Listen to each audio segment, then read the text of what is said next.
noite. Boa noite para você que está aguardando por nossa aula de redação, nosso encontro semanal com a língua portuguesa e com a redação é aqui. Porque a redação é a nossa prática de leitura, nossa prática de escrita. Tem gente que pensa que redação é só para escrever, né? Mas como é que você vai conseguir escrever sem saber ler? Nós temos que exercitar a nossa competência leitora e a capacidade de leitura, ou a habilidade de leitura, para poder redigir um bom texto. E hoje a nossa aula vai ser sobre fatos e argumentos, sabem quê? Em 2 gêneros textuais, que é a resenha e os ensaios, tá bom? Ensaio, resenha, a gente vai compreender esses textos e depois saber como é que se aplicam fatos e argumentos dentro desses tipos textuais. Simbora, que vai começar a nossa aula. Objeto do conhecimento de hoje, fatos e argumentos em resenhas e ensaios. Nosso objetivo aqui da aula é comparar textos e discursos do campo jornalístico midiático, né? Porque resenhas e ensaios pertencem a esse campo de texto, né? O jornalístico midiático, são textos de mídia. Da teoria prática, a gente vai ter aula expositiva com leitura, interpretação de texto, resolução de questão, e ainda vai sobrar questão para você levar para casa. Então, vamos lá. Vamos falar sobre fatos e argumentos em resenhas e ensaios. Vamos primeiro lembrando aqui que existe a resenha crítica, existe a resenha analítica, são vários tipos de resenha, e o ensaio também, tem o ensaio acadêmico, certo? Que é o mais comum da gente ter contato, e tem ensaio científico, quando é feito com essa finalidade para a ciência. Vamos conhecer, não se preocupem, que hoje a gente vai ver esses tipos textuais. Primeiro, falando dos argumentos. Textos argumentativos, né, é uma das modalidades que englobam vários tipos de texto. A gente sabe que os textos, em sua maioria, são mistos. Eles misturam outras tipologias.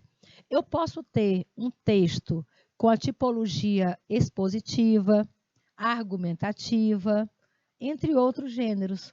É o que acontece com a resenha, por exemplo. Leiam só. Os textos argumentativos, a gente já falou várias vezes, mas eu não canso de repetir, porque repetir é uma forma de aprender, tá bom? Então, os textos argumentativos têm a finalidade de persuadir o leitor sobre o ponto de vista do autor a respeito do assunto. Observe aí, nós temos 3 momentos nesse enunciado. Finalidade dos textos argumentativos. Primeiro, persuadir o leitor. Então, isso é o que o texto vai fazer, é o que os textos argumentativos devem fazer. Persuadir quer dizer convencer o leitor.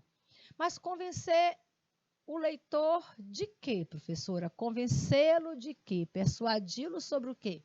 Sobre o ponto de vista do autor. O autor, quem escreve o texto, ele defende uma tese. Quando ele defende a tese, esse é o ponto de vista que ele defende. É aquilo em que ele acredita. Mas para gerar um ponto de vista, tem que ter o assunto. O assunto é o fato. O assunto é o fato. O meu ponto de vista é a minha tese. É a tese. E para eu persuadir, para eu convencer o leitor sobre esse ponto de vista que eu tenho sobre um determinado fato, é onde entram os argumentos. Aqui estão os argumentos.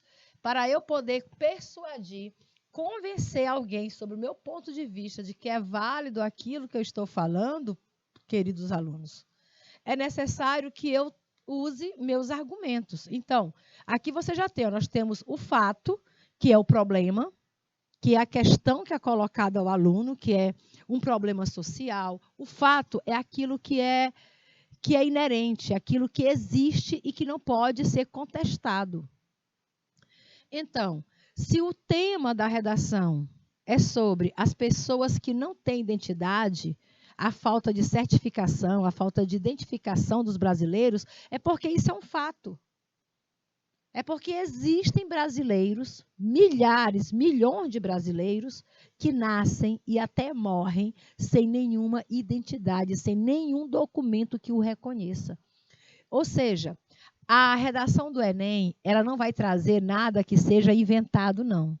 O tema, a proposta do texto é um fato. Ao que você vai fazer sobre o fato? Você vai construir a sua tese.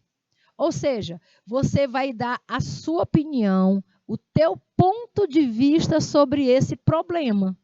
Olha, o problema existe devido a isto, mas existe também devido a esse outro motivo. Pronto, você acabou de criar duas teses. Uma dizendo, você reconhece, primeiro, você reconhece a existência do problema. E segundo, você levanta duas teses sobre o problema. Ele existe devido a isso e devido àquilo. Agora, só falar que existe por causa de X e Y não é suficiente. Você vai ter que argumentar. Você vai ter que convencer a pessoa do outro lado que vai ler seu texto de que aquela opinião que você deu é válida. Tem que sustentar a sua tese. E é aí que entram os argumentos e os tipos de argumentação. Então, quando o texto, além de explicar o que é o fato, porque você explica o fato, mas também persuade, ou seja, leva o leitor a acreditar naquilo que você está colocando. Modifica o comportamento da pessoa, modifica a opinião da pessoa, você tem o poder de influenciar no comportamento e na opinião de outro com o seu argumento. Então, quando isso acontece, a gente chama de texto dissertativo argumentativo, beleza? Mas quando eu falo de resenha crítica, a resenha crítica ela é expositiva, porque ela traz informações. Todo texto que traz informações é chamado de resenha, aliás, é chamado de texto expositivo. E ele é argumentativo porque eu emito opinião, claro, né? Porque eu tenho opinião e porque eu tento convencer o leitor sobre essa opinião. Então, quando o texto faz tudo isso, ele se torna expositivo, argumentativo. Vamos relembrar aqui de fato, opinião e argumento. Se não ficou bem claro em todas as aulas que a gente já falou da diferença de um fato, uma opinião e um argumento, hoje não pode restar dúvida, tá bom? Fato é aquilo que é imutável, aconteceu e não tem como voltar atrás. Certo? Você chama isso de fato. O fato é uma afirmação que é feita. O fato é sempre afirmativo. O fato é um acontecimento verídico. Você não inventa o fato, ele acontece por si só. Aconteceu, é fato. Se é fato, é inquestionável. Se é fato, você não pode duvidar. Se é fato, não vai mudar. Você não pode mudar o fato, você pode mudar a sua opinião sobre o fato. O fato não muda. Opinião. Opinião é o nosso ponto de vista pessoal. É aquilo em que eu acredito. É aquilo que é o meu julgamento de valor. A opinião é o meu julgamento. Não se sabe se é uma opinião, não se sabe se é uma opinião, né, se a opinião é verídica ou se ela não é verídica. A gente não tem como dizer, essa opinião é verdadeira, essa opinião é falsa. Na verdade, a opinião é aquilo em que a gente acredita. Se você acreditou que é verdadeira, ela vai ser verdadeira. Se você acha que ela é falsa. Mas a opinião, ela não precisa ser verdadeira ou falsa. Eu preciso argumentar e convencer a pessoa de que aquela minha opinião é válida. De repente, olha, opinião, o que mais acontece em grupo de aplicativo, por exemplo, aplicativo de comunicação, como o grupo de WhatsApp, quem nunca? No grupo de família, alguém falou alguma coisa, deu uma opinião, e outros ficam rebatendo. Queridos, a gente não tem que dizer que a opinião do outro está certa ou errada. Não existe opinião certa ou errada. Existem opiniões válidas e inválidas. Quando é que a opinião é válida? Quando a pessoa consegue sustentá-la com exemplos, com citações, com referências. Então, eu não posso duvidar dessa opinião. A opinião é válida. Ela validou a opinião dela com argumentos. Eu posso até não concordar com a opinião da pessoa, mas se ela validou com argumentos legítimos, eu não posso questioná-la. Entenderam? Então, as opiniões, elas não são colocadas para que você concorde ou não concorde. Para você dizer se é mentira, olha, opinião não é nem mentira e nem é verdade. Ela é só uma opinião. Agora, se a pessoa dá uma opinião, mas não consegue ter argumento suficiente para sustentar aquilo que está dizendo, para convencer o outro do seu ponto de vista, aí se torna uma opinião inválida. Os argumentos são inválidos, não vão sustentá-la. Entenderam? Opinião fraca. A gente separa isso dos argumentos, né? Tem argumento forte, médio, fraco. Os mais fortes argumentos são aqueles que mais sustentam as opiniões, tá bom? E agora, falando de argumentos, está aqui. Argumento. O que é argumento? Argumento é um conjunto de afirmações que você usa, olha só, você usa para convencer uma pessoa sobre alguma coisa, se devido fato é verídico ou não. Então, o que vai verificar se aquilo é verídico ou não é o teu poder argumentativo. É o conjunto de informações que você traz para o texto, que você comprova ponto a ponto de que aquela sua opinião é válida. Então, o argumento, ele valida a opinião. O fato, independente da opinião, ele acontece. A opinião é o que eu penso sobre o fato que aconteceu. É o meu posicionamento crítico. O argumento são os exemplos, as informações, os dados, as citações, todo o conhecimento científico que eu tenho para sustentar a opinião que eu dei. A importância de cada um desses elementos em um texto argumentativo é deixar bem claro que o texto é composto de 3 formas de se expressar diferentes, o que nos ajuda a entender ao ler o texto. Então, quando você constrói o texto argumentativo, você parte do fato, emite a opinião sobre o fato e traz informações válidas que vão fortalecer, que vão justificar, que vão assegurar a sua opinião. É que eu trago um texto para já começar a medir o seu entendimento sobre fato, opinião e argumento. Cidadania, direito de ter direitos. Olha o título como é interessante, né? Cidadania. Sabe o que é cidadania? É o direito de ter direitos. Cidadania é o direito de ter uma ideia e poder expressá-la. É poder votar em quem quiser sem constrangimento. Há detalhes que parecem insignificantes, mas revelam estágios de cidadania. Por exemplo, tem gente que acha que isso aqui não significa nada, mas são exemplos de cidadania. Muitas pessoas falam, eu sou um cidadão do bem, mas invade um sinal vermelho. Não é cidadania. Eu sou um cidadão do bem, mas joga papel na rua. Destrói telefone público. Fica com o troco a mais que a mulher do caixa passou. Encontra uma carteira na rua, está perdido, não tem dono. O perdido é de quem acha. E toda vez que você infringe, você perde o direito à cidadania. Cidadania é você exercer os seus direitos, deveres e obrigações. Então, há detalhes que parecem coisas sem significado, né? Mas revelam estágios da cidadania. Respeitar o sinal vermelho no trânsito, não jogar papel na rua, não destruir telefone público. Por trás esse aqui são alguns exemplos. Não furar a fila. Não ser um fura-fila, gente. Isso é anti-cidadania, furar a fila. Por trás desse comportamento está o respeito à coisa pública. E isso é exercer a cidadania.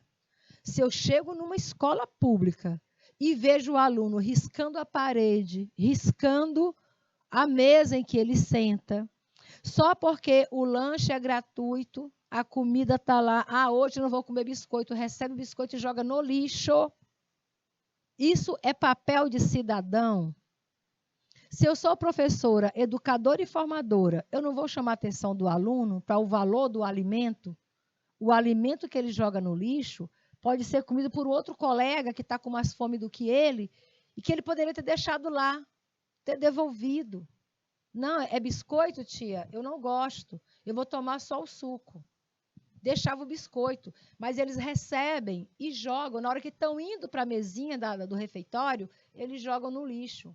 Se você faz isso, você está esquecendo de ser cidadão. Porque o cidadão tem que ter empatia pelos outros.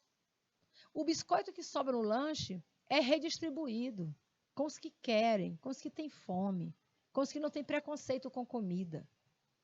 Se você está jogando comida fora, é porque deve estar sobrando na sua casa. Mas pode não estar sobrando na casa de um colega.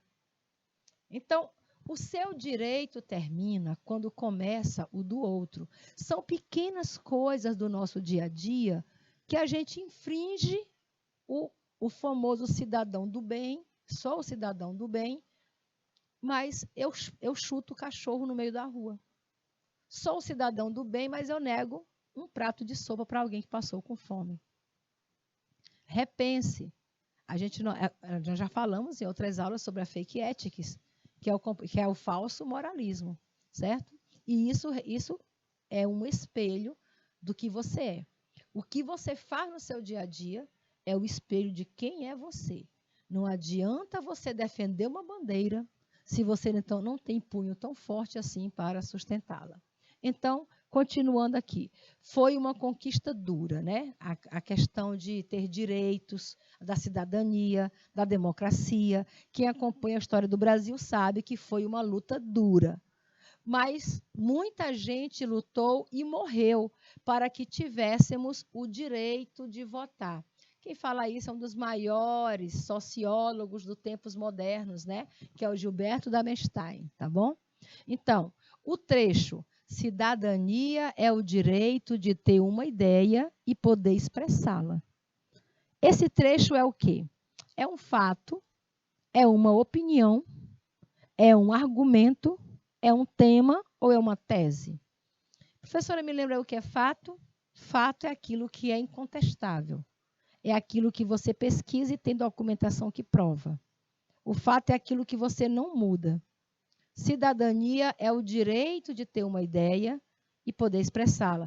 Fato também é uma afirmação. E agora, isso é uma opinião? Isso é um fato. Porque se você pesquisar o que é cidadania, você vai encontrar essa resposta. É o direito de ter uma ideia e poder expressá-la. A gente falou de liberdade de expressão, de pensamento, lembra? Nas aulas passadas. Então, liberdade de expressão é isso. É você ter o direito de dizer aquilo que você pensa. Todos nós somos livres de termos ideias e de poder expressá-las. O que a gente não pode é expressar ideias que firam o direito de outra pessoa, porque aí a liberdade de expressão vai se tornar o discurso de ódio. Lembre-se disso, tá bom? Continuando nossa aula. Ainda sobre o mesmo texto que a gente leu do Gilberto Damenstein. A pergunta é: o trecho que indica uma opinião em relação à cidadania. Você viu que aqui, olha, cidadania é o direito de ter uma ideia e expressá-la. Isso aqui é o fato. E o que é a opinião sobre esse fato? Qual é a opinião sobre esse fato? Letra A diz que a opinião é essa aqui, ó. É o direito de ter uma ideia e poder expressá-la. Não, a gente já viu que isso daí é o fato. É poder votar em quem quiser. Revela um estágio de cidadania. Foi uma conquista dura. Muita gente lutou. Qual dessas expressões aparece uma opinião? A opinião tem que ter modalização. A modalização, ela vem com verbos, com adjetivos. Olha, verbo, foi uma conquista. Adjetivo, dura. Foi uma conquista dura. Você não acha que isso aí expressa uma opinião? É uma opinião. Quando você encontrar os verbos, o adjetivo, ou aumentando, ou suavizando alguma coisa, a gente sabe que foi... O que não seria opinião se ele dissesse assim, houve um trabalho, né? Foi feito todo um trabalho para termos essa conquista. Agora, foi uma conquista dura, é opinião pessoal. Outra pessoa pode dizer, não, nem foi tão dura conquistar a democracia. A gente nem teve guerra civil. Teve países aí para poder ser democrático ou ainda está lutando pela democracia e vivem eternamente uma guerra civil. Então, é a opinião muda. Essa é a opinião do autor, do Gilberto Demstein, mas outra pessoa pode pensar diferente. Olha, o Brasil conquistou o direito à democracia em 1988 e foi um processo suave. Poderia ter sido muito pior. Tem países aí que ainda hoje estão em guerra atrás dessa democracia. Entenderam? Então, como você percebe aqui, nós temos uma modalização aqui, quando fala dura, suave, difícil. Esses adjetivos já mostram opiniões. Que outro ponto de vista pode rebater e dizer que não foi isso. Ou pode ser mais forte, pode ter alguém que intensifique. Foi duríssima. A conquista da democracia foi quase inacessível. Outra pessoa pode endossar isso para cima, outros suavizam. Aí você tem a modalização do adjetivo, tá bom? Que é importante para saber reconhecer, para saber distinguir a opinião dos fatos. Continua. Agora eu deixei destacado essa parte do texto que diz: há detalhes que parecem insignificantes, mas revelam estágio de cidadania. Aí ele vai enumerar que são esses estágios: respeitar o sinal vermelho no trânsito, não jogar papel na rua, não destruir telefone público. O que ele está fazendo, gente? Ele está dando exemplo. 3 exemplos. Ele só citou 3 exemplos do que é cidadania. Exercer a cidadania é exatamente não ter que furar o sinal vermelho, não jogar papel na rua, não danificar o patrimônio público. Ele quis dizer isso, ele quis dar exemplo. E quando você cita exemplos, você está reforçando uma opinião, não é isso? Se você está reforçando uma opinião, você está usando argumento. Para que serve o argumento? Para reforçar a opinião que eu tenho sobre um determinado assunto. Tá bom? Ele diz: cidadania é o direito de ter uma ideia e poder expressá-la. Esse é o fato. Aí ele faz uma tese. É poder votar em quem quiser sem constrangimento. É a opinião dele. E ele continua dizendo: há detalhes que parecem significantes, mas revelam o estágio de cidadania. Quer dizer, se o cidadão anda por aí furando sinal, jogar papel na rua, acabar com os telefones, isso não é ser um cidadão. Interessante, viu? Como ele cita exemplos. De repente, tu nem percebia isso. E você acabou de aprender que ser cidadão é respeitar o patrimônio público, é respeitar a legislação do Código de Trânsito, entre outros assuntos, né? Agora, falando da resenha crítica. Como é que a resenha crítica se apresenta para a gente? Gente, pessoal, a resenha crítica são textos que são publicados geralmente em jornais, sites, revista, blog. Hoje a gente também publica em rede social, já li resenhas em redes sociais, tá bom? E ela tem como objetivo oferecer ao público uma apreciação. Apreciação, meu amor, é opinião. Se eu faço a apreciação de um livro, de um filme, de uma exposição de arte, de um espetáculo, eu estou dando uma opinião. E a minha opinião, olha, você lê muito isso aqui em jornais, principalmente naquela seção de crítica, né? Crítica de cinema, crítica de teatro. E vocês nem imaginam o quanto isso influencia as pessoas. Tem gente que, antes de ir a um teatro, ou mesmo antes de ir a um restaurante, que estão falando muito, ele espera alguém crítico famoso, algum crítico famoso, falar sobre o assunto. Aí o crítico foi ao restaurante, o gosto do crítico não é o meu, mas no gosto ele não gostou, e ele reprovou, colocou 2 estrelas, e eu vou ser influenciada pela opinião daquela pessoa. Hoje, quase todos nós somos críticos. Quando você sai do estabelecimento, você pode ir no Google, eu faço muito isso, eu estou procurando um hotel para me hospedar. Aí o que eu faço? Eu entro no site do hotel, aí eles falam sobre o hotel e embaixo vem os comentários. Pessoas que se hospedaram por lá. Aí tem um que diz, olha, lá o chuveiro diz água quente, mas está quebrado. Aí o outro colocou, a comida é muito ruim, mas o site dizia que era um hotel 5 estrelas. Entendeu? Hoje todos nós temos esse nosso poder de dar opinião e influenciar pessoas. E a resenha crítica, ela é isso. É você saber se posicionar sobre uma leitura, um filme que você viu, uma exposição de arte que você foi, um espetáculo, pode ser circense, pode ser de teatro, que você assistiu, pode ser um show que você assistiu.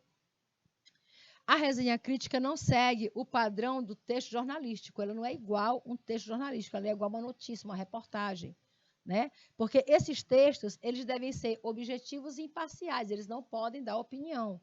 Porque seu propósito é apresentar uma análise interpretativa a respeito de uma obra. Então, apesar de pertencer ao nicho do jornalismo, a resenha ela não segue o mesmo padrão do jornalismo. Por quê? Porque é um texto que tem que interpretar, tem que ter um posicionamento crítico, eu tenho que emitir uma opinião, eu tenho que convencer o meu leitor. Passa por tudo isso. Costumam trazer também um resumo sucinto da obra, de modo a oferecer ao leitor informações breves a respeito do objeto cultural que foi avaliado. Tem que ser sucinto, resumido. A resenha também não precisa ter 3, 4, 5 laudas. Uma resenha pode ser feita em 15 linhas, 30, dependendo do tipo de resenha que você esteja fazendo. Não é São Pedro do Piauí.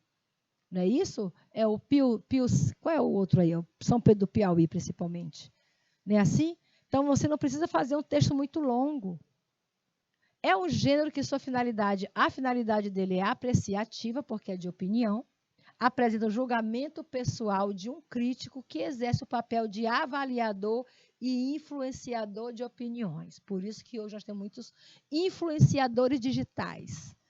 E esses influenciadores ganham hospedagem, viagens, tudo de graça, para ir no Instagram deles, fazer um videozinho curto falando sobre aquele local, certo? E os seguidores vão ser influenciados por aquela postagem. Esse gênero, portanto, tem por temática diversas obras de arte que podem ser cinema, literatura, teatro, até gastronomia entra como foco de uma resenha crítica. O turismo entra como foco da resenha crítica. Tem vários assuntos que podem ser abordados pela resenha crítica. É aqui uma síntese da resenha, né? Primeiro, para você construir uma resenha crítica, você usa citações, expressões que modalizem, eu não falei da modalização, né? Você usa expressões que modalizam a opinião do autor da resenha sobre o objeto avaliado, como falou de cidadania e disse foi uma conquista dura. Dura é uma palavra modalizadora. Na resenha crítica, no campo da pesquisa, é realizada uma apresentação cuidadosa do livro, da estrutura e dos capítulos. Apresentam-se relações com outros textos, tá bom? Quando você faz uma resenha que ela vai apresentar um livro, aí você tem que ter cuidado, tem que ler o livro completo, tem que mostrar a estrutura, como é que está, sem passar spoiler, porque resenha crítica não é spoiler. Ao contrário do resumo, porque resenha não é um resumo, o resumo não tem criticidade, só tem uma síntese do que a pessoa vai encontrar na obra. A resenha apresenta comentários e avaliações sobre o objeto resenhado. Tem os comentários críticos. Olha, aqui o autor poderia ser mais incisivo, poderia ter entrado mais no tema, entendeu? Tem todo o comentário. A resenha crítica pode ser publicada em diferentes situações e para cada uma delas atende um objetivo. Na mídia, o objetivo é avaliar a obra para divulgação. Se for na escola, o objetivo da resenha é avaliar para aprofundar a leitura da obra, né? Se a professora pede que você faça uma resenha de um livro, ela quer que você conheça mais profundamente o livro que você leu.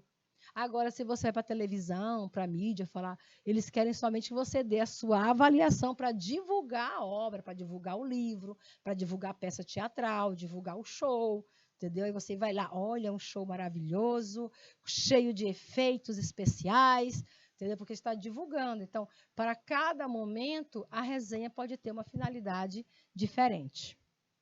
Aí aqui eu trago para vocês um exemplo de resenha de filme, né? Crítica de filme, que é sobre o filme Crepúsculo. Já falou desse filme em outras vezes e eu trago aqui porque já é um filme bastante conhecido de todos nós. Quem fez a resenha foi o Rodolfo Lima, que é jornalista, ator e crítico de cinema. Ele fez uma resenha bem rápida. Ele diz o seguinte: dificilmente algum autor superará, né? Algum autor superará a história de Romeu e Julieta, escrita por William Shakespeare. Há histórias de amor tão interessantes quanto Romeu e Julieta, entendeu? Não precisou repetir, fica em elipse. Aí você chama isso de quê? De referenciação por elipse, não é isso? Porém, o amor impossível, cunhado pelo autor inglês, né, que foi ele quem criou, quem deu fama a esse amor impossível de Romeu e Julieta, serve de inspiração para milhares de roteiristas e dramaturgos e autores. Crepúsculo, aí ele vai citar Crepúsculo como um exemplo, escrito por Stephenie Meyer, foi traduzido para mais de 37 países, vendeu 17 milhões de cópias pelo mundo todo e se tornou um fenômeno adolescente. Vejam só, o que faz o autor nessa resenha? Comparar Crepúsculo, livro, com uma outra obra literária conhecida de todos, que é Romeu e Julieta.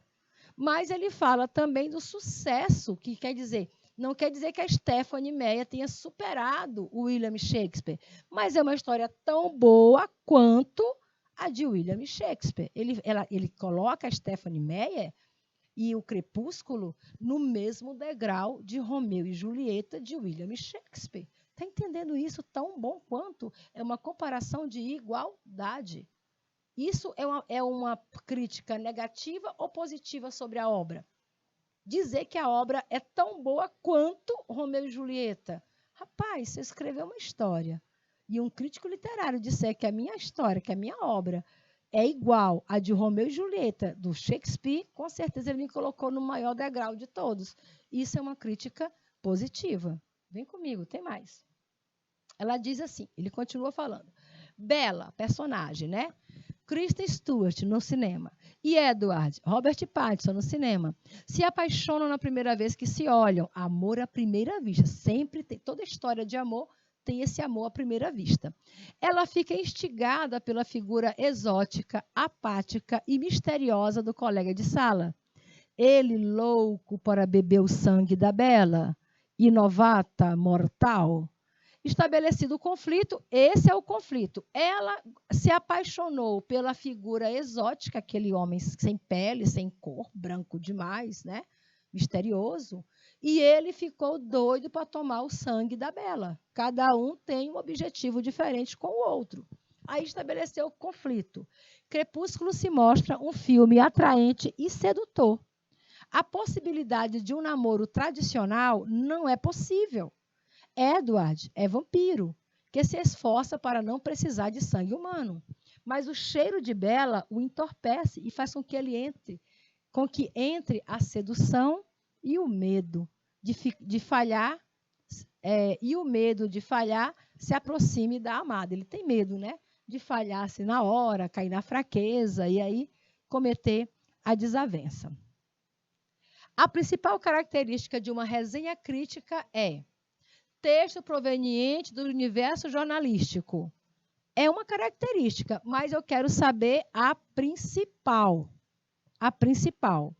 tem como finalidade persuadir o leitor, não só a resenha crítica, outros textos também fazem isso, tá bom? A apresentação e análise crítica de uma obra artística. Pronto, é isso aqui, ó.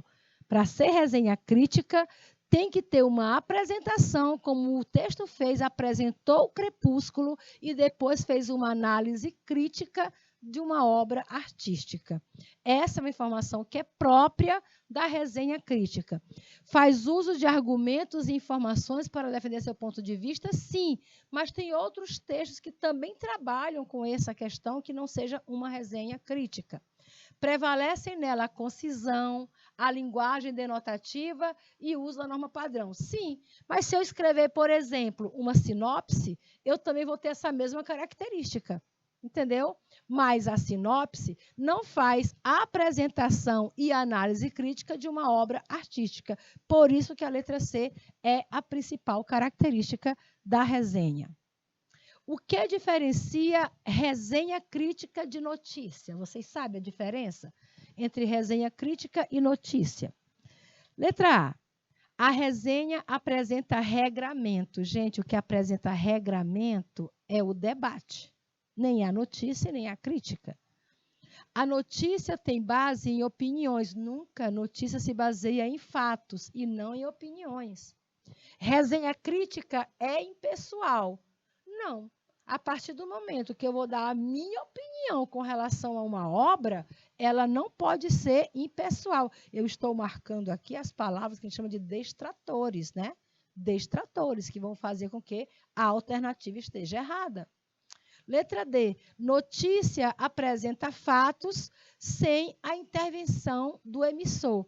Isso é verdade.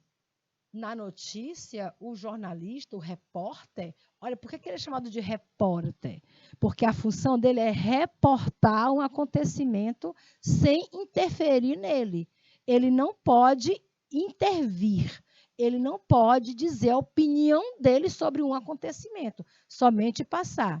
Resenha apresenta apenas opiniões? Não. Resenha apresenta opiniões, fatos e argumentos. Então, letra D. A notícia apresenta fatos sem a intervenção do emissor. Já a resenha, a gente não pode falar a mesma coisa. No trecho, Crepúsculo, escrito por Stephanie Meyer, foi traduzido para mais de 37 países, vendeu 17 milhões de cópias pelo mundo todo e se tornou um fenômeno adolescente. O autor apresenta a opinião sobre um fato, informações verídicas sobre a obra em análise, informações infundadas, não, infundadas quer dizer mentirosas, né? Vamos cortar a letra C sobre a obra de Stephanie Meyer, não é? Já marquei a palavra distratora, tá bom? Apenas dados estatísticos, a palavra apenas já é um distrator, ou ele apresenta um fato seguido de uma opinião.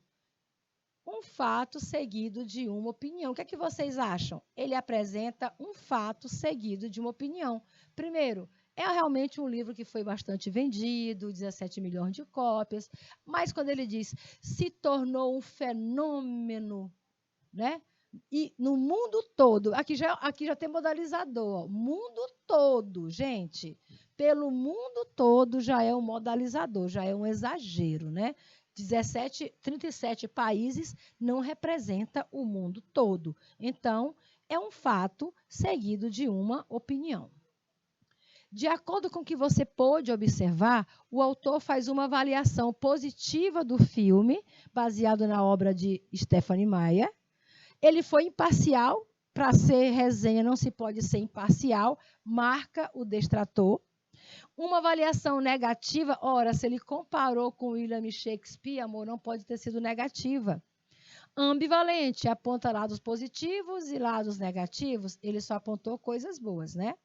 Crítica que acusa a autora de plagiar, se você achou o plágio aí, você nem leu a opinião. Então, ele fez uma avaliação positiva do filme baseado na obra de Stephanie Meyer. Vão lendo comigo, se quiser participar, é só pedir para o nosso professor aí escrever no chat. Ensaio ou resenha? O escritor português José Saramago publicou mais de 20 obras, sendo os ensaios os seus destaques literários, né? São de sua autoria as famosas obras Ensaios sobre a Lucidez, Ensaios sobre a Cegueira e Ensaios sobre a Guerra. Inclusive, Ensaios sobre a Cegueira você encontra em filme. Saramago tinha um jeito único de escrever. Seus textos apresentam frases e períodos compridos e pouco ou quase nenhum travessão nos diálogos. Um ensaio de grande sucesso foi Ensaio sobre a Cegueira, obra que foi traduzida para diversos idiomas e ganhou até adaptação para cinema a partir do cineasta brasileiro Fernando Meirelles.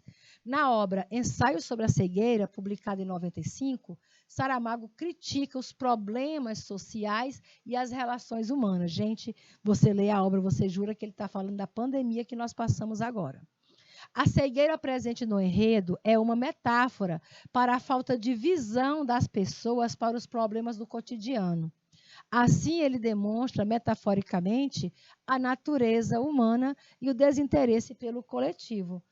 No dia do lançamento da obra, Saramago descreveu o livro como terrível, uma tortura violenta e uma experiência dolorosa. Ele disse ainda, esperar pelo sofrimento do leitor.